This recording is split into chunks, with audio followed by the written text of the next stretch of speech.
Welcome to the New Planner Podcast, where it's all about helping you successfully enter the financial planning profession and accelerate your financial planning career. This podcast will help you understand the profession, become familiar with the various career paths available to you, and avoid the mistakes that limit your success. Join your host, Caleb Brown, to explore the human side of creating a successful planning career through interviews, personal experience, and insights from the trenches. Let's get started. Welcome to the 251st episode of the New Planner Podcast. This is Caleb Brown, your host. My guest today is Ann Sullivan, who is the founder of 395 Financial Planning. Ann joins the show today to share how she was able to turn her 20-year career in public education into a financial planning firm owner. She shares how she got interested in financial planning, took initiative to get the education for her CFP, how she got hired in her first position, and then decided that she wanted to help teachers and others who weren't ultra affluent. Ann goes on to share how she started her firm 6 months ago and how the CFP certification was critical in building her confidence. Stay tuned to the end to hear how she passed the CFP exam, how her firm is structured, including her service model and fee schedule. I hope you enjoy this episode with Ann Sullivan. Hi, Ann. Welcome to the New Planner Podcast. Hi, Caleb. Thanks for having me. Hey, thank you for making time. I really appreciate this. Just getting right to it. 20 years, if I looked at this right, 20 years as a teacher. Or in sort of public education, right? And then you walked away from it to become a financial planner. Yeah, I walked away from lifetime healthcare benefits. Oh. Yes, I did. And a pension. You have a pension, right? Or did you get The pension is still sitting there. It's waiting for me. I didn't pull that out. I'll be very happy. And now with the Social Security Fairness Act that passed, I'm very happy to have my pension and my full Social Security coming to me. So why mess with a good thing? CalSTRS, the California State Teachers Pension, is a very good one. So why mess with it? Well, and just walk us through. You had a great run, and was it just time to do something? How did you get into this financial planning stuff? Yeah, so I've been a set it and forget it J.L. Collins Simple Path to Wealth investor since a very formative moment in my first year of teaching, where my father-in-law taught me how to do simple index fund investing. So 100% index fund investing for 20 years through major downturns and then this last 11 years of a bull run. All of that focused on my career as a teacher and then as a principal. And when I became a principal of turning around one of the 10 lowest performing elementary schools in Los Angeles, that was amazing.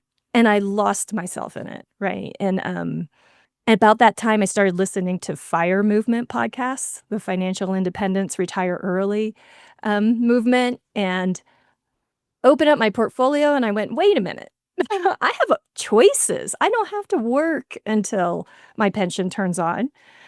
I have options. We have options. And we hit our FI number when I was 47. And, had that one more year syndrome for a couple of years, finally, tiptoed into a transition by taking a leave of absence from Los Angeles Unified and then officially resigning. And as I made that transition, I had imposter syndrome and I was really worried. My family's financial future is based on, Mr. Money mustache and choose FI. So I better learn some real stuff. And so I took the CFP coursework. Dalton was very generous, gave me a scholarship, and I got another scholarship to increase diversity in financial planning. And that got me over that sticker shock a little bit and started the coursework and loved it, nerded out, loved my financial calculator, wanted to learn more, found an opportunity to be an intern at a small financial planning firm that is fee only. And it just steamrolled. And it's been so satisfying. I wish I hadn't had the fear that I'd had, but things in life happen at the time and when they happen. And I'm grateful to have made it here. Wow, that is a great story. Let me just go back to something earlier. Was that your goal? Hey, I'm going to go to college. I want to be a teacher. This is what I'm doing for the rest of my life. Is that sort of where you were? I just followed my nose a bit. So I went to school in Texas. I graduated with a humanities degree, went to Japan to teach English and pay off my whole $12,000 in student loans, and fell in love with teaching there. And so then when I moved to Los Angeles, I did a short stint in publishing, but then teaching called me back. And once I started teaching, I'm a mission-driven person. I need what I do every day to be meaningful. Meaningful work is one of my core values. And so teaching just really aligned with that. And for me, school was so important in my childhood. It was a place of safety and rules and clear expectations. So I Structure. Yeah. Structure, exactly. So I wanted to provide that. So I always worked in Title I schools, serving students who, you know, a good education would help them tremendously in their lives. So, and this kind of carried through in my financial planning approach. My vision is to meet people where they're at and serve a population that is traditionally overlooked in financial planning. And I want to come back to that before we move on. I mean, can you give us the secret sauce on how you turned around I think you said the lowest performing school in the county or something? Amazing team. Amazing team. From the teachers to the plant manager to the cafeteria manager to my office manager, office manager, office manager. um, my leadership team, teamwork. I mean, we cranked. We cranked at that school. That's amazing. Thanks for doing that. That's really cool. And what I heard earlier, I didn't hear like, hey, I was burned out or I hated the kids and they were just making me crazy. I just like, you kind of hit a number financially and then just said, That was all there. oh, that was there. Okay. Oh, yeah. Because I just look at like some of these teachers, I'm like, I get this all. I'm like, man, some of these teachers, like, God bless you. Thank you so much for doing this. I mean, Yeah. the pay is really low. It's a thankless job. I mean, it's like you got parents. When I was going to school, it's like the teacher was always right. Like now it's like, no, my kid didn't do that. Oh, like I mean, Right. and that drives teachers away. Like everybody left Yeah. during COVID. I mean, you saw a lot of that, right? Yeah. Yeah. I was still in education during COVID. Did a presentation to 7,000 teachers on how to teach online. Whoa. Yeah, at that point, I was working at the district level, so it was crazy times. It is crazy times. It's a stressful, hard job, and, you know, you have to ask yourself about everything in life. When is it enough? When have you done enough? When have you saved enough? When do you have enough? I had given enough to public education, and it was time to be a little selfish, look at my options, see what else I could do. And let's keep going with that. So you started looking at the CFP stuff. I think you said you found an internship. Maybe talk to us about that. How'd you find the internship and how did that go?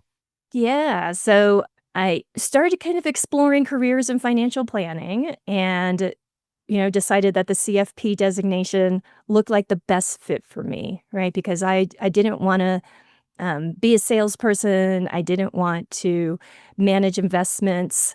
I wanted to advise. I wanted to plan. I wanted to talk to people about their lives and help them implement their financial goals. So the CFP designation aligned most with my vision of how I saw myself as a financial services provider. So the CFP website has a job board and there are internships posted on it. And that's where I found my internship. And that led to a junior financial planner position. And then I can't even remember, was it 6 months or 1 year later, a lead financial planner position. And then after 2.5 years at the small firm, which was full service, fee only, but full service. So I got to experience what's it like to manage people's assets, to have assets under management, to provide that service. We did tax preparation in addition to tax planning. What's Wow. it like Okay. to prepare taxes? So I'm very grateful for the breadth of experience that I got and to get to really see what, the highest level of services could be. I'm work optional. I don't need to work. So the work that I do, I want every minute to be really aligned with the part that I like the most, which is the planning and the conversations and the educating and the empowering and teaching others. Because let's face it, most educators can't afford those high-level services. So the niche I wanted to serve, AUM model was not appropriate for them, right? So I couldn't do something that in my heart I knew was too expensive and thus not fiduciary. So my vision for my own firm really crystallized in my mind. And after 2.5 years working for someone else, I became my own boss. I unbossed myself. I'm neither someone's boss nor have a boss. And it's been amazing. I love being a solopreneur and being able to just really deliver my services in a way that I think is most beneficial for my niche. Got it. Got it. And I want to get into more on sort of how the business is structured, but really just go back to two kind of big transitions. I mean, here you are working your way up the career ladder as a teacher, then a principal, and I think a administrator or something. I mean, so you're kind of at the top or close to the top, and then you go start at the bottom in a field you don't really, I mean, like, yeah, I don't really know a whole lot. I mean, how was that transition just emotionally and just psychologically for you to have to do this kind of your midlife? Yeah, I mean, it maybe isn't a coincidence that happened in my midlife. And, you know, hitting that FIRE number. I like Vicki Robin. She doesn't call it FIRE. She calls it FIND, Financial Independence New Directions. I didn't picture myself sitting at the beach with a cocktail at 48. That wasn't going to work for me. And I like to be engaged, as Matthew McConaughey, his biography, right? He says, you got to stay engaged, right? And so I knew I wanted to do something. And why not? I taught snowboarding for a couple of years here at Mammoth Mountain. I Hey, was a nice. Oh, not nice. No, I'm sorry. I'm I love sorry, boarding. Mammoth Mountain. I'm sorry, everybody. I was a huge failure at that. But but this really, it really aligned to me and it just made sense. I'm gonna get a little ooshy-gooshy, but the universe sends you signs, and the universe sent me some signs that you've done a great job in public education, Marianne. Now go do something for yourself and your family. So that's what we did. You worked 2.5 years at the other firm, and when you knew you wanted, like, okay, look, I want to work with a different client, kind of is what I heard. Did you look around the profession to say, is anybody else doing this? Or, hey, I'm really just I'm starting my own firm. I don't care if there's 20 other firms doing this. I'm doing it on my own. So, there's a lot of financial planners who come out of the FIRE movement. Just as much as the FIRE movement talks about how to get to FIRE, they talk about the model of financial planning, because if you don't have someone supporting you with financial services, then you are DIY. But it's nice to be DIY with support, with someone else taking a look, right? A second look, a second opinion. Am I doing it right? Am I optimizing everything? So within the FIRE movement, there's Cody Garrett. His Measure Twice planners really showed me a way where you can provide financial services that is very focused and empowering and aligned to the client's goals and helping a DIY client optimize and go from good to better and better to best. So I did see a lot of firms out there. Learned about the advice-only network. So the nice thing about being in a firm was now all of these terms start to really crystallize, right? What does fee only mean? What is fee-based? What is advice only? What is flat fee? What is hourly? What are all these models? So I became more comfortable with what all these adjectives meant, and advice only became the direction that I wanted to go. And then pricing, you also have all of these pricing models.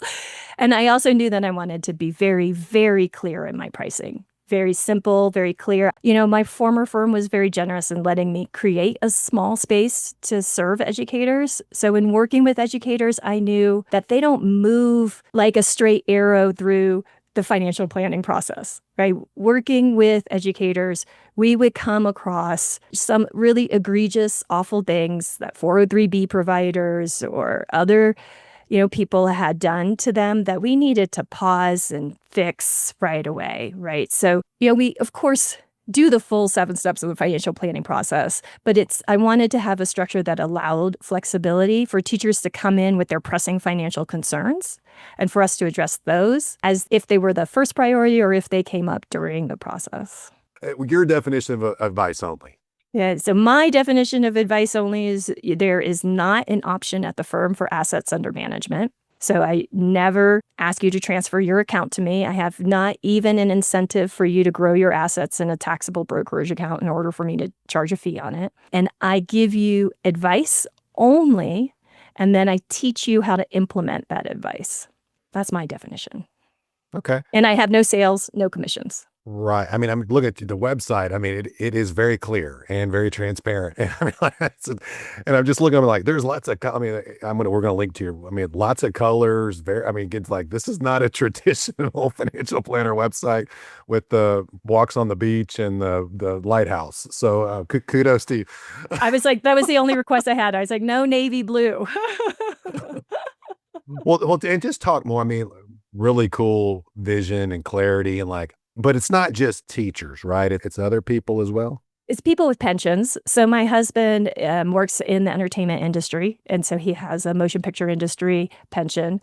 And so I do have, I'm a state registered RIA, so I'm most familiar with California and the MPI pension. So I do have clients from the movie industry too, which, there is a large niche of people in the movie. I guess it's not even movies anymore, entertainment industry, production, who are the missing middle class, like teachers, right? They're the below the line workers who have been really impacted by the industry leaving Southern California, by fires, by the industry changing quickly with AI. And, they also have insurance salespeople who come and sell them inappropriate products. They are unknowingly paying very high fees that they can't afford. And so it's in my house. So I want to help other people in the same situation understand what's coming and how to prepare for retirement.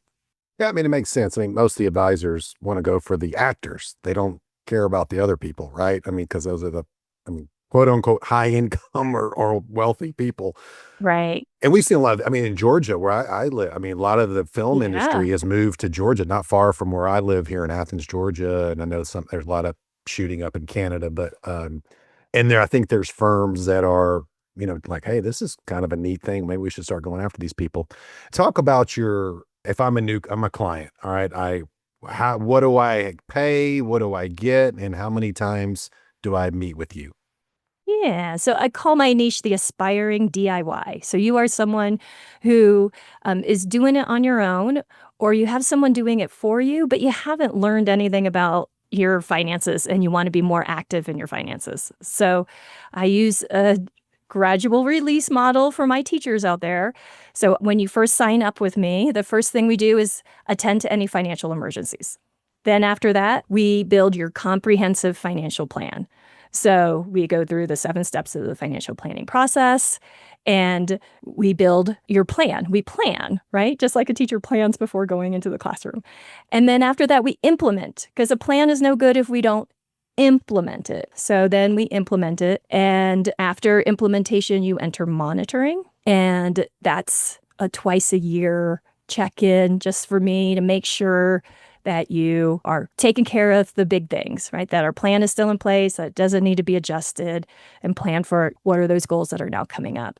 So you pay one flat fee for all of that. I don't distinguish between a financial emergency, a financial plan, implementation, monitoring. It's a monthly fee. So the first month is $395. And then after that, it's $175 a month. You get one meeting with me per month. And my preparation and follow-up. And depending on how fast or organized or simple your life is, I've had clients where we knock out a financial plan in 3 months, because they're pretty organized and it's pretty easy to do. I have other clients where it moves more slowly, or they have more complex situations, or they really want to understand and learn. I do a lot of educating. What is investing? What's my approach to investing? How do I sell stocks in my taxable brokerage account to minimize my capital gains, right? How do I calculate my estimated taxes? So I teach a lot. And what I found was for my clients, they don't like to let me go. They like knowing I'm in their back pocket. So that's why I added that monitoring service. Because as one client told me, she likes not having the cognitive load of trying to remember everything she's supposed to implement. And she likes knowing that I'm going to nudge her. I'm going to send her an email and I'm going to remind her don't forget to do this. When you turn 55, choose your survivor benefit option.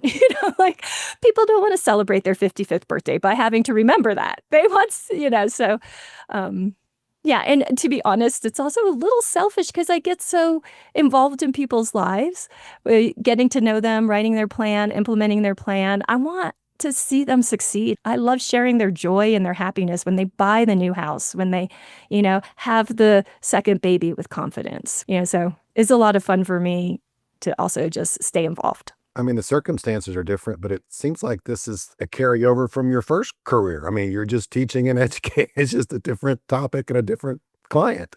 Exactly. Yeah. Wow. I am curious just on the practice management. I talk to all these firms all around the country. I teach a practice management class at University of Georgia's financial planning program. I mean, I am hearing like you are doing a lot for these people and educating and spending a lot of time. I mean, can you make the numbers work, or maybe they don't have to work because you're good on the finances. So I mean, other people listening to this like, Marianne, I don't know that I could spend that much time with somebody if they're only paying me $175 a month. Yeah, and that's legit, right? Like, there's some clients who I spend a lot of time on getting them set up, and some where they're easier. So it's definitely a bit of a loss leader at the beginning, the planning, setting up the plan, making the plan. But my long-term goal is to have a wide base of clients in the monitoring stage where we're only meeting twice a year. So that's my long-term goal. My expectation, so I do everything myself.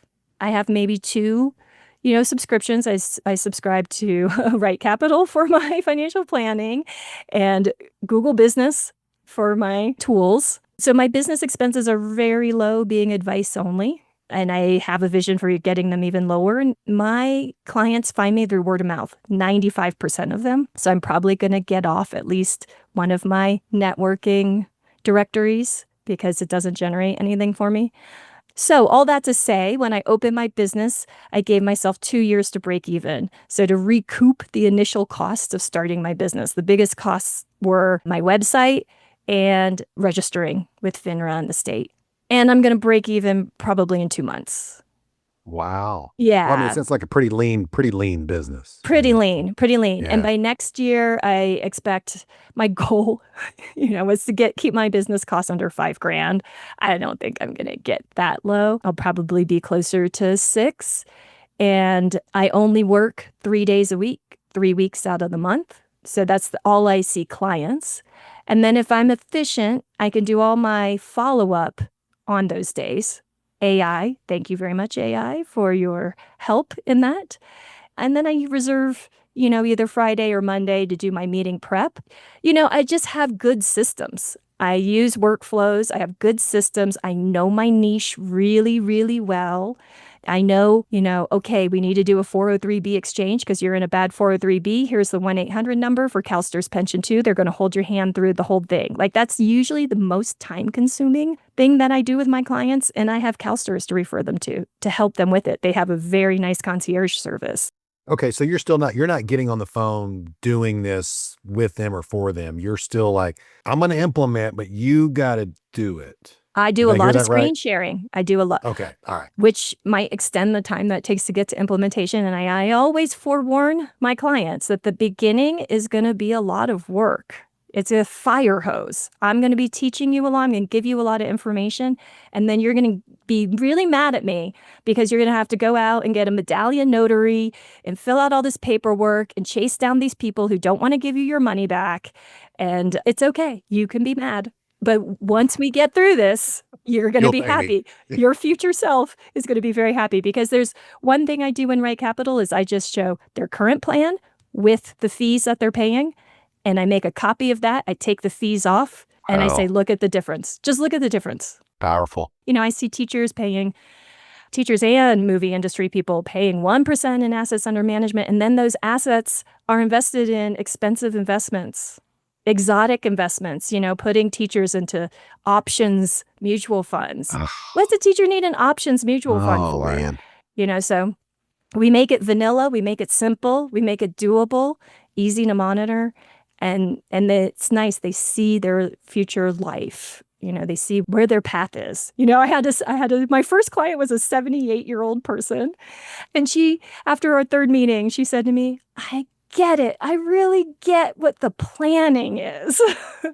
I wish I'd Nice. understood this so much longer ago. And still, even if you did all this and someone came to you and said, look, I've got 150,000 in my 403B, will you please manage this for me? The answer is no. Yeah. And so Wow. Okay. I refer them to flat fee people who will do that, so not using an AUM model. I have a network of advisors who will manage your investments for one flat fee a year so that you can keep every dollar invested and it's transparent how much you're paying. And there are people like that where they come out of, the plan and we begin to implement and they go, you know what, it's worth it. I'll pay somebody. I'll just pay somebody to do all this. And that's fine. Your success is the key. Not everyone has the time, interest to do this. But it's a good investment in yourself. I always say, learn how to manage your own investments and take yourself out to dinner or hire a housekeeper, right? Because that is going to pay off for you so much more in the long run. If you just make the time to do it, make the time, you'll be thankful. But not everybody can. And I get it. I love it. Again, thanks for joining and sharing all this. I mean, can you just go back as we're winding down here and just talk a little bit about you getting the CFP and how that has helped you with confidence and these other things to make this shift, and then how the Certified Dalton people got you through?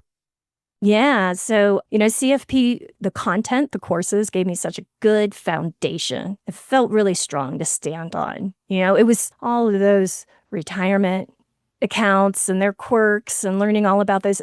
There was a struggle, but it really boosted my confidence, especially passing that test. I had never had so much anxiety around a silly test I should have given myself more grace around it, but I'm glad I passed it the first time. And then I was really ambitious I wanted to get the experience hours, and I'm really grateful for, the opportunity to get experience hours beyond just working, like through Measure Twice planners, their content, their amplified planning, Hannah's content. But going back to Dalton, so I grew up in a traditional kind of learning model, right? So for me, the Dalton online self-study works. I will watch the videos. I will do the homework. I will, and I use the resources. I was diligent enough to take advantage of, when I had questions, to find people. I made connections with a few people, and we started a study group to study for the CFP together through the Dalton classes. And then for the exam prep, I followed everything to the letter, right? For the coursework and the exam prep. If it was July 27th and I was supposed to be doing this, I did it. I prioritized that. And then what I did in bonus was I did the online exam prep that Dalton provides. And then I also went to the in-person one. And I highly recommend, if you can make it happen, do the in-person one, because there's processing with other people around you that just makes it better. I don't know, for me, it did. And there are people who I met in that 5 days of in-person study that, I met one of the 403B CalSTRS Pension 2 support people, right? And so it's so great to talk to him about his point of view and how he helps teachers and how we are complementary to each other. Dalton and worked really well for me. Really amazing story. Any final tips or anything else you'd like to share before we close out?